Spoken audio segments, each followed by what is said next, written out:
Hello and welcome back to the lesson. We are going to answer question 2, Meetings, Compliance and Administration, August 2022.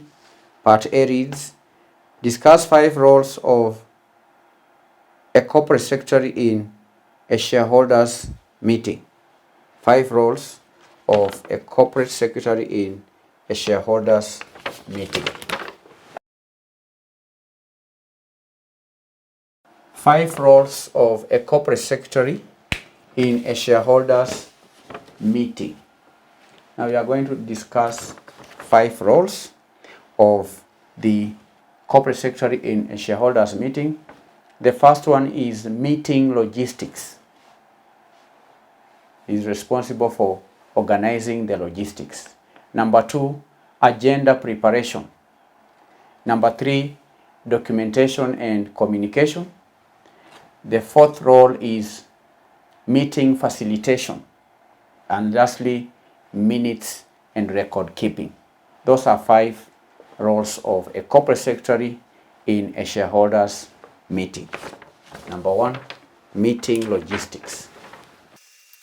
Meeting logistics.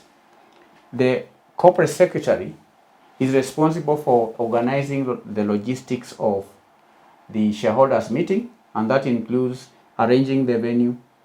It may include ensuring proper notice is given to the shareholders, coordination with the relevant parties for the smooth conduct of the meeting, and so on. The corporate secretary is in charge of the logistics around the meeting. Agenda preparation, number 2.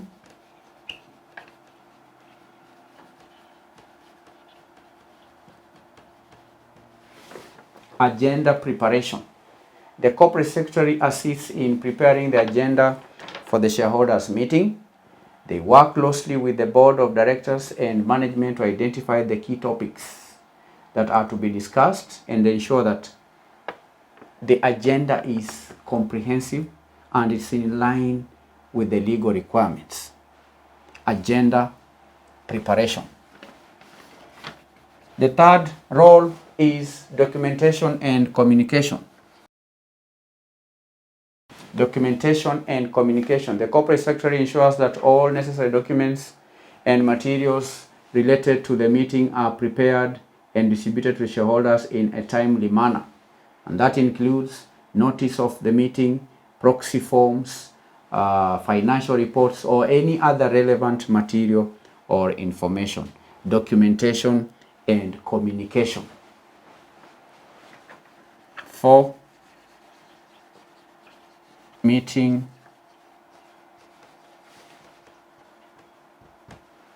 facilitation. Meeting facilitation. During the shareholders meeting, the corporate secretary plays a crucial role in facilitating the proceedings. They may chair the meeting or even support the chair in maintaining order, ensuring compliance with meeting protocols, and handling any procedural matters that may arise during the shareholders meeting.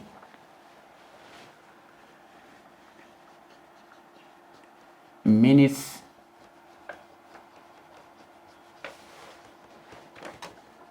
and record keeping.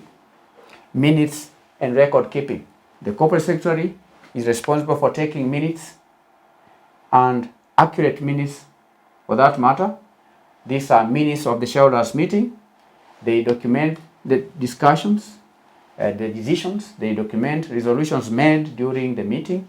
Additionally, they maintain proper records for the meeting, proper records for the minutes, attendance, and other relevant documents for the future reference and compliance purposes.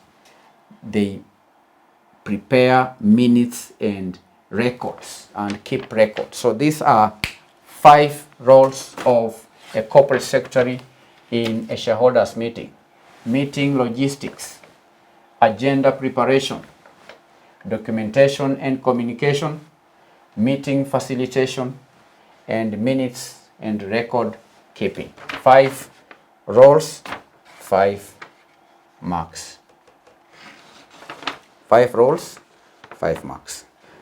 Part B, according to Mwongozo, the Code of Governance for State Corporations, the conduct of board meetings may be undertaken through televideo conferencing in the case where some of the participants might not be physically present. Assess 5 guiding principles for such board meetings. Assess 5 guiding principles for such board meetings. These are virtual meetings. All right? Virtual meetings. Part B. Candidates were to give guidelines. Televideo conferencing. These are virtual meetings.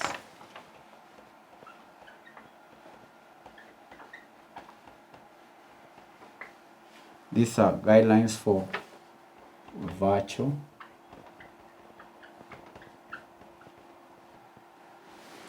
Now, this question we have answered many times, but we'll not skip it. We'll still answer it. 1. Guideline for virtual meetings is accessibility and inclusivity. Accessibility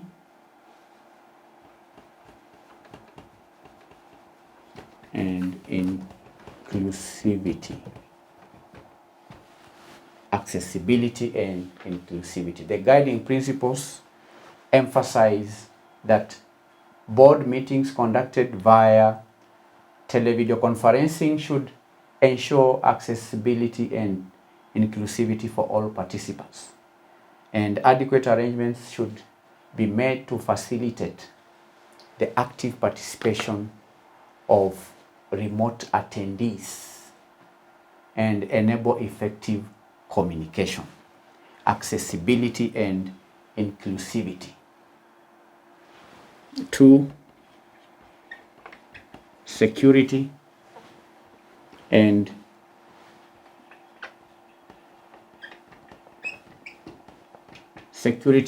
confidentiality.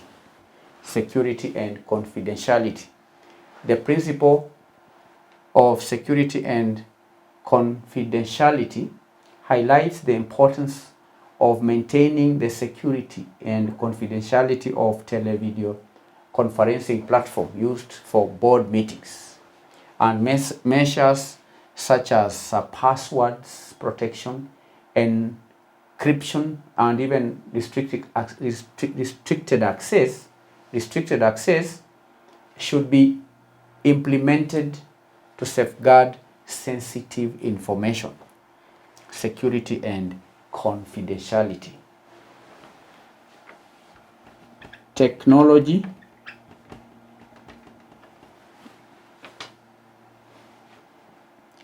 we have a guiding principle around technology and connectivity.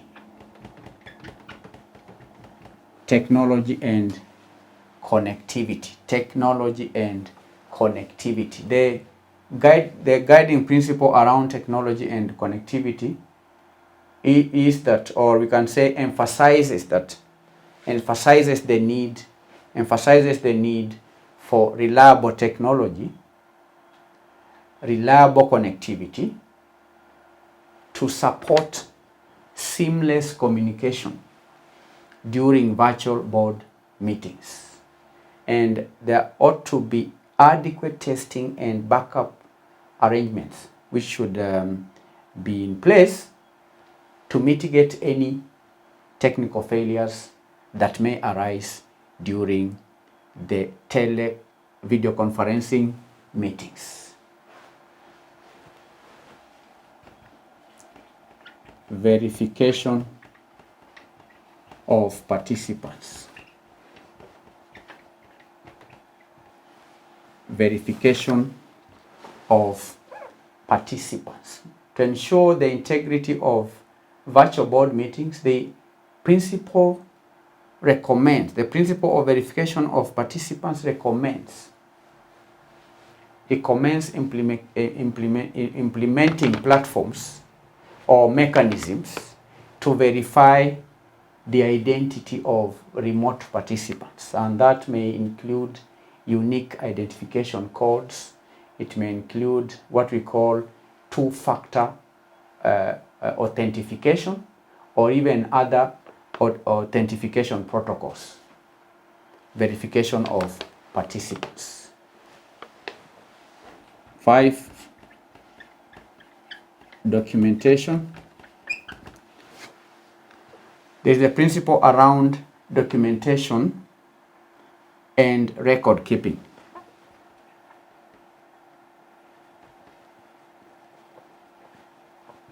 Documentation and record keeping. Now, this principle emphasizes the importance of documenting and maintaining accurate records of virtual board meetings. There ought to be detailed minutes, including attendance, decisions, as well as actions, which should be prepared and preserved as part of the official records of the organization. Documentation and record keeping. So these are 5 guidelines for virtual board meetings: accessibility and inclusivity, security and confidentiality, technology and connectivity, verification of participants, documentation and record keeping. These are 5 guidelines. 5 marks. Moving on to part C of the question. Explain 5 steps followed to ensure compliance strategy and planning is effected in an organization. Steps followed to ensure compliance strategy and planning is effected. Steps followed to ensure compliance strategy is effected. That is the question. Steps followed to ensure compliance strategy is effected. Steps followed to ensure compliance strategy is effected. Now we are going to discuss 5 steps. The first one is in relation to assessment. Compliance assessment is step number 1. Number 2 is compliance objectives. Step number 3 is on development, that is compliance strategy development. Then 4, implementation and training. Then lastly, monitoring and review. 5 steps. 5 steps. Compliance assessment number 1. Compliance assessment. Compliance assessment. Now the first step involves conducting a comprehensive assessment of organizations' existing compliance framework, and that includes reviewing relevant laws, regulations, and internal policies to identify areas of non-compliance and potential risks.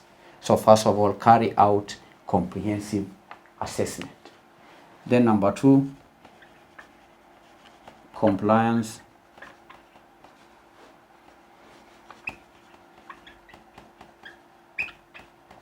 objectives. Compliance objectives. Based on the assessment conducted in step number 1, the organization can establish clear and measurable compliance objectives, and these objectives defines the desired level of compliance,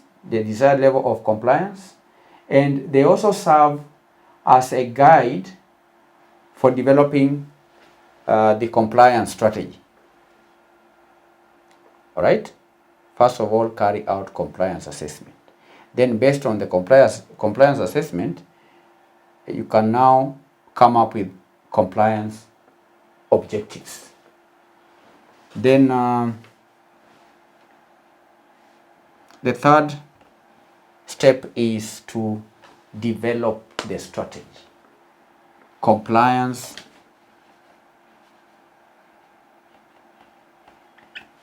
strategy development. Compliance strategy development. A well-defined compliance strategy is developed, outlining the approach, the priorities, and actions required to achieve the compliance objectives outlined in step number 2. Development. Okay? And that involves establishing policies and procedures. It involves allocating resources. It involves assigning responsibilities for implementing and monitoring the compliance measures. Development of compliance strategy. Development of compliance strategy. Then number 4, implementation. Implementation and training. Implementation and training. The compliance strategy is put into action in step number 4 through implementation of appropriate compliance measures. And that includes providing training, providing awareness to employees, stakeholders, and relevant parties to ensure understanding of the compliance requirements and expectations. Then, of course, the last step is monitoring. Monitoring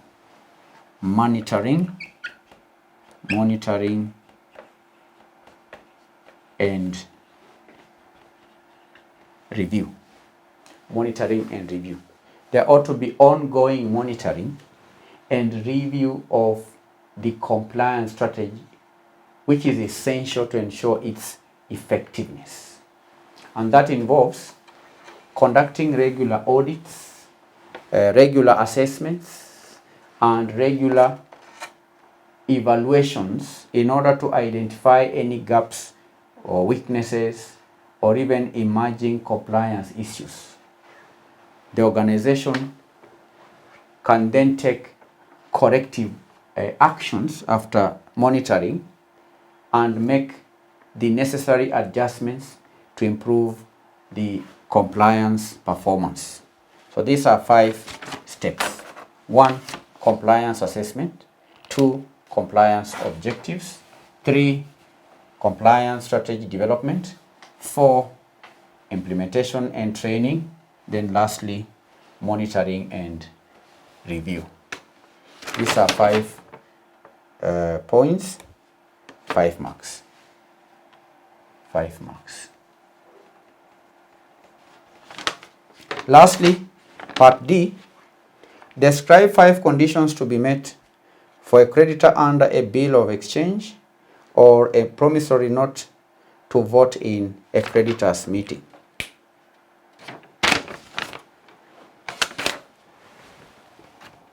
D,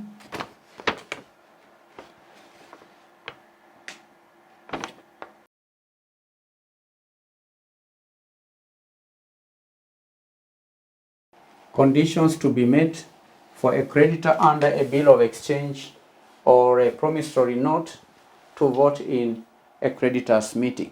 We are going to discuss 5 conditions. 5 conditions. The first condition is proof of debt.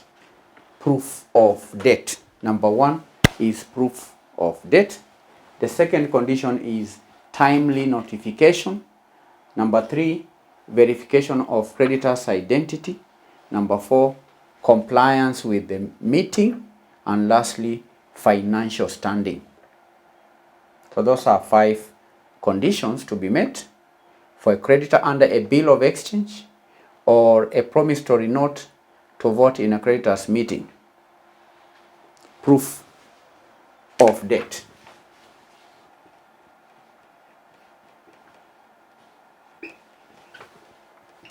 Proof of debt. The creditor must provide valid proof of their debt, demonstrating their status as creditor of the company, and that include presenting the original bill of exchange or promissory note along with any supporting documentation. Timely notification.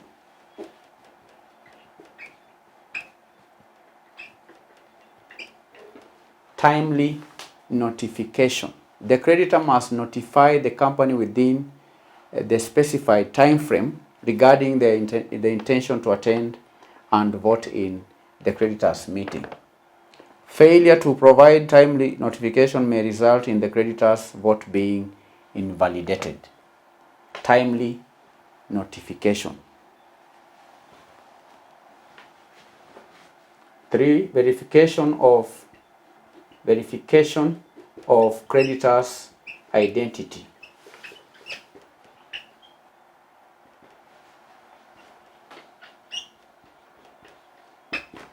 Verification of the creditor's identity. The company may require the creditor to provide identification and any other relevant details to verify their identity and ensure they are eligible to participate in the meeting and cast their vote. Verification of creditor's identity. 4. Compliance with meeting procedure. Compliance with meeting procedures. Compliance with the meeting procedures. The creditor must comply with the meeting procedures outlined in the relevant laws and regulations, all right, which govern the creditor's meeting. And that includes any rules regarding voting procedures or rules regarding quorum requirements or any other specific requirements that is set forth in the meeting's agenda. That is compliance with meeting procedures. For an auditor, for a creditor to be allowed to vote in a creditor's meeting, then that auditor must comply with meeting procedures. Financial standing. Now, candidates, in some jurisdictions, the auditor may be required to meet certain financial standing. This is financial standing criteria to be eligible to vote in a creditor's meeting. And this is to ensure that only legitimate creditors with substantial interest in the company are allowed to participate in the decision-making process. So these are 5 conditions to be met for an auditor under a bill of exchange or promissory not to vote in a creditor's meeting. Number 1 is proof of debt. Number 2, timely notification. Number 3, verification of creditor's identity. Number 4, compliance with meeting procedures. Then financial standing, 5 marks. 5 marks. So we've done question 2, August 2022, meetings, compliance, and administration. Thank you for attending the lesson. We are going to answer question number 4, that is question number 3, in our next lesson. Bye-bye.